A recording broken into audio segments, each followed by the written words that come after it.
वहाँ भारत खोदो अभियान, यहाँ खोदो, इसके नीचे वो है, इसके नीचे वो है। बुद्ध की धरती पर खड़े होकर मैं कहूं, भंते जी लोग बैठे हुए हैं, इस भारत में अगर गहरी खुदाई करोगे तो सबसे नीचे अगर कोई मिलेगा तो उसका नाम होगा तथागत बुद्ध। उनसे पुराना और इस देश में और कुछ मिलेगा नहीं। और अभी मैं कल कुशीनगर से ही आ रहा हूं। बुद्ध का मतलब है ज्ञान। बुद्ध कोई धर्म नहीं चलाते थे, बुद्ध ज्ञान का नाम है, बुद्ध प्रज्ञा का नाम है, बुद्ध करुणा का नाम है, बुद्ध प्रेम का नाम है। बुद्ध नफरत नहीं सिखाते, इसलिए मैं बुद्ध को अपना वैचारिक पुरखा मानता हूं। बुद्ध जाति पात धर्म मजहब इन सब को खत्म करके इंसान को इंसान के बराबर मानते हैं। और आजकल सब इंसान को इंसान से लड़ाने में लगे, कोई जाति के नाम पर, कोई मजहब के नाम पर, यहाँ दंगा वहां दंगा, यहाँ झंडा, उस झंडा को उतारो, इस झंडा को रंग बिरंगो। इसी झंडे वाले जब इस भीड़ में आपका बच्चा जाता है तो गोली मारता है और मारा जाता है। बताओ इस दंगे में किसी नेता का बच्चा मरा क्या? अरे बताओ, ये कठिन सवाल है क्या? किसी नेता का, किसी बड़े उद्योगपति का, कोई डॉक्टर, इंजीनियर, वकील, प्रोफेसर, जज, उनका बच्चा धर्म बचाने जाता है क्या? तो गरीब का बच्चा धर्म बचाने सबसे पहले जाता है, क्योंकि उसके घर में कुछ और बचा ही नहीं। वो बचाएगा क्या? शिक्षा बची नहीं, रोजगार उसके घर में है नहीं, जगह जमीन बची है उसको बेच बेच के। आपके यहाँ हवा वाली बीमारी है कि ना? हर शाम होते ही थोड़ा सा शाम हुई नहीं कि माहौल टाइट। और सबसे ज्यादा उसमें किसके घरों बच्चे बर्बाद हो रहे हैं? मैं आपसे पूछ के जा रहा हूँ। हर दूसरे तीसरे घर में एक आदमी लेकर के पूरा परिवार बर्बाद कर रहा है कि नहीं?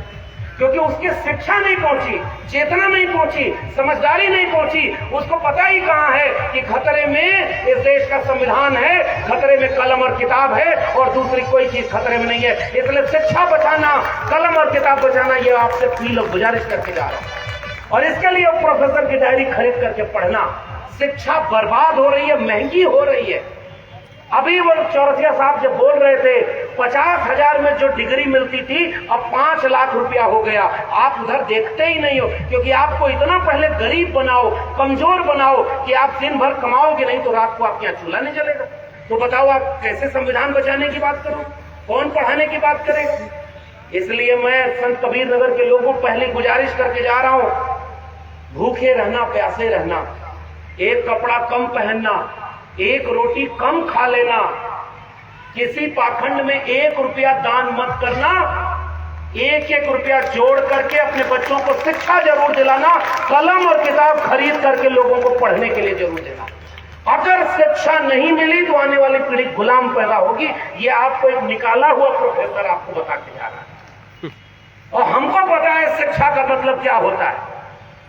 शिक्षा जागरूक करती है, चेतना बनाती है, संपन्न करती है कि क्या सही है क्या गलत है। शिक्षा बताती है कि कोई कितना भी झूठ बोले, गोबर खाने वाली चीज नहीं है, हलवा खाने वाली चीज होती है। बताओ समझ गए कि नहीं सर? आजकल नई नई रील्स चलत वालों कुल देखल ऐसे एगो रील्स देखत नहीं, हमारे एगो रोटी में गोबर लगा के कहत गोबर खाए कुल बीमारी ठीक हो जाए। हमारे पुरखे बहुत कमजोर रहे होंगे, अनपढ़ रहे होंगे, लेकिन मूर्ख नहीं थे, किसी ने गोबर नहीं खाया था। आजकल कुल गोबर खियावल चाहता हूँ पूरा देशवा के। बताओ गोबर खैबा? अच्छा से बोला नहीं। अगर शिक्षा बर्बाद हो गई तो पीढ़ियों को गोबर खाने पर मजबूर होना होगा, क्योंकि चेतना फिर खत्म हो जाएगी, समझदार होगा नहीं आदमी, अंधविश्वास में जाएगा। इसलिए मैं आपसे गुजारिश करके जा रहा हूँ, पढ़ना, पढ़ाई करना और बच्चों को पढ़ाना। उसके लिए क्या चाहिए होता है? किसी सांप्रदायिकता की नफरत की आग में मत जाना, किसी भी अन्य तरह की जात में मत जाना। जिस सम्राट अशोक के बारे में यह सम्मेलन हो रहा है, जरा इतिहास पढ़ करके हमको बताना कि कौन थे सम्राट अशोक। सम्राट अशोक अखंड भारत बनाने वाले, तथागत बुद्ध के सबसे पहले उनकी तलवार में इतना दम था कि जब राजा बन के युद्ध लड़े तो कलिंग में कहते हैं कि उस नदी का पानी भी लाल हो गया। लेकिन जब तलवार रख करके बुद्धिज्म का परचम उठाया तो बुद्धिज्म भारत ही नहीं दुनिया के जाने कितने देशों में फैल गया। और आज भी दुनिया में सबसे पहली ज्ञान की रोशनी अगर किसी को माना जाता है तो वो तथागत बुद्ध को माना जाता है। ज्ञान की रोशनी, क्योंकि वहां ज्ञान है, अंधविश्वास नहीं है। बुद्ध ने जो लिखा है वो उपदेश मिलता है। सम्राट अशोक ने उसे आगे बढ़ाया है। लिखा हुआ इतिहास। इसलिए आपसे मेरा वक्त चूंकि बहुत खत्म हो गया, मुझे अभी तुरंत अगले 5 मिनट में यहां से निकलना होगा।